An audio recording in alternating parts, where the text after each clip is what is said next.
Generational curses are what started out in the garden that continued on the outside of the garden. Because of Adam and Eve's sin, sin entered into the world. And the curse of sin, or the wages of sin, was death, because Cain slew his own brother Abel. And so through generational curses, what happens is this. Cain slays Abel. And because of the shedding of blood, that sin of Cain and Abel, God bless you all. Amen, pastors. Because of the sin of Cain and Abel, that sin now goes into the bloodline, because the blood of the sin came up before heaven. And that is the beginning of what we call the generational curse. The generational curse is continued all the way 42 generations until Jesus comes and he takes away the sin of the world. The original curse. And so what happens now, Jesus comes on the scene, and anyone who is not living in a regenerated spirit are still dealing with the generational curses. And so you have now an imbalance of humanity. One that has broken the generational curses, and one who is still operating in the natural curse of the beginning, which is the flesh. And so you have a world now that has imbalance. The believer versus the unbeliever. Satan versus God. As it was in the beginning when God threw him out of heaven. So he comes down with rejection.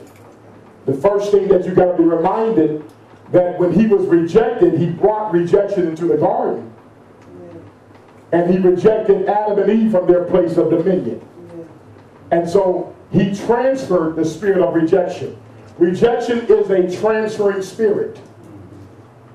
That's why you have so many people today who are dealing with rejections. The woman who was at the well, she had 5 husbands. Husband number 1 rejected, 2 rejected, 3 rejected, 4 rejected, 5 rejected.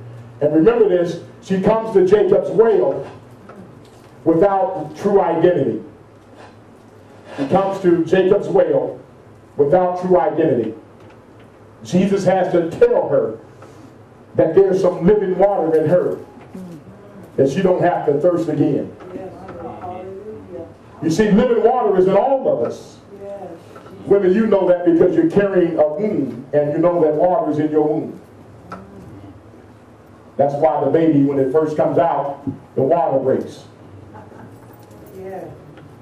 And so what we're identifying here today is dealing with curses. Not only in the body of Christ, because remember this, rejection comes to take you back to the carnal state. And so therefore, we're dealing with things that should have been broken when we got saved. But until you denounce the generational curses, they are there. Satan is always there to what? Remind you or take you out of your dominion. That's what he did in the beginning. He took Adam and Eve out of their dominion. God had given them everything. And so we've got to be reminded that as Jesus comes to take away the curse, Sister Scott, can you take that? As Jesus comes to take away the curse,